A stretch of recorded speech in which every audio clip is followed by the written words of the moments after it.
हाय, मी प्रणव. प्रणव उसी चॅनलमध्ये खूप खूप स्वागत आहे. आज माझी मम्मी कोणती रेसिपी करते ते बघूया. आज तू कोणती रेसिपी बनवणार आहे? आज मी कारल्याची भाजी बनवणार आहे. त्यासाठी आपल्याला लागेल कारली पाव किलो, मीठ, कांदा लसूण मसाला, लाल मिरची पावडर, जिरं, मोहरी, हळद, लसूण, कढीपत्ता, टमॅटो, कांदा. त्यासाठी आपल्याला लागेल कढई तापायला ठेवली आहे मी. 1 चम्मच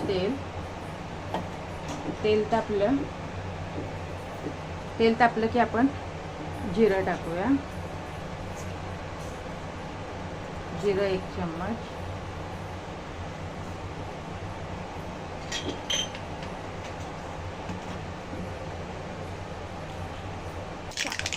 मोहरी आपली चांगली फुलली आहे.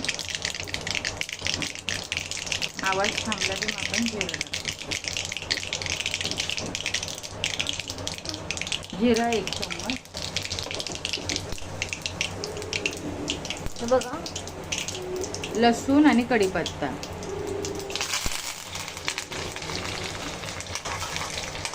लसूण थोडा हलवून द्यायचा.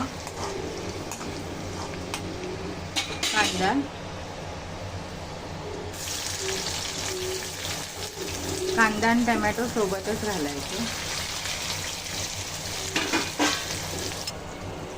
कांदा आणि टमॅटो टाकले आपण. लगेचच हे भाजून नाही द्यायचं, ह्याच्यासोबतच हे टाकायचं.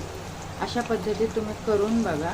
हे कारलं कसं कडू लागतं ना, कोणाकोणाला नाही आवडत, पण तुम्ही अशा पद्धतीत केलं ना सर्वांना आवडेल. जे नाही खात ना ते पण खातील. आणि हे असं झाकून ठेवायचं 5-10 मिनिटं. कारलं धुवून ठेवूया. कारलं धुवून टाकलंय. आता ह्याच्यावर जे आपण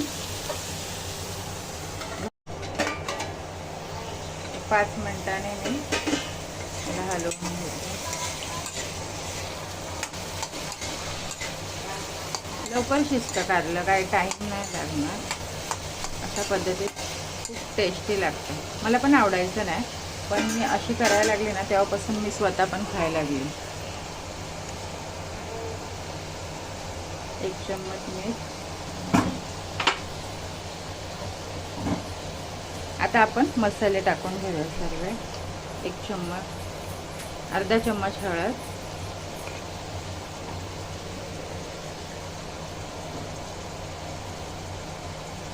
लाल मिरची पावडर 1 चम्मच,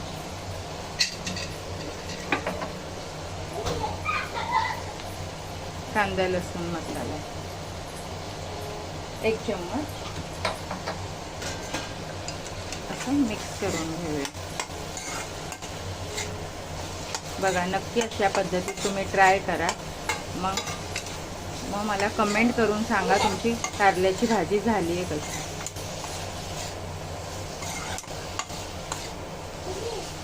ही अशा पद्धतीत प्रणवला सुद्धा आवडते, त्याचे पप्पा पण खातात. खूप टेस्टी लागते. आता ही 5-10 मिनिटं होऊन द्यायचं. मध्ये मध्ये हलवायचं.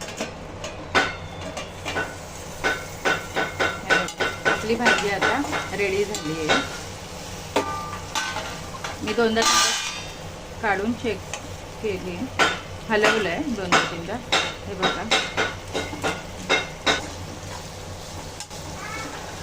मम्मी हलवते.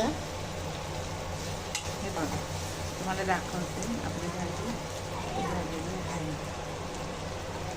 खूप मस्त वास सुटतोय. लगेच पण होते नक्की ती. ट्राय करून बघा. शेंगदाण्याचं कूट मी असं बनवून ठेवते. या भाजीमध्ये शेंगदाण्याचं कूट टाका, खूप टेस्टी होते. जे न खाणार आहेत ते सुद्धा खातील. आता ही 5 मिनिटं आपण अशीच ठेवूया. परत एकदा शेंगदाण्याचं कूट टाकला ना, 2-3 मिनटं असं झाकण ठेवूया की आपली भाजी रेडी खाण्यासाठी. हे बघ, आता आपली भाजी झाली.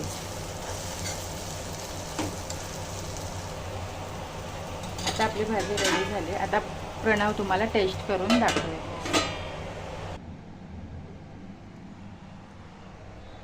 आता भाजी झाली, तुम्हाला टेस्ट करून सांगतो कशी झाली आहे.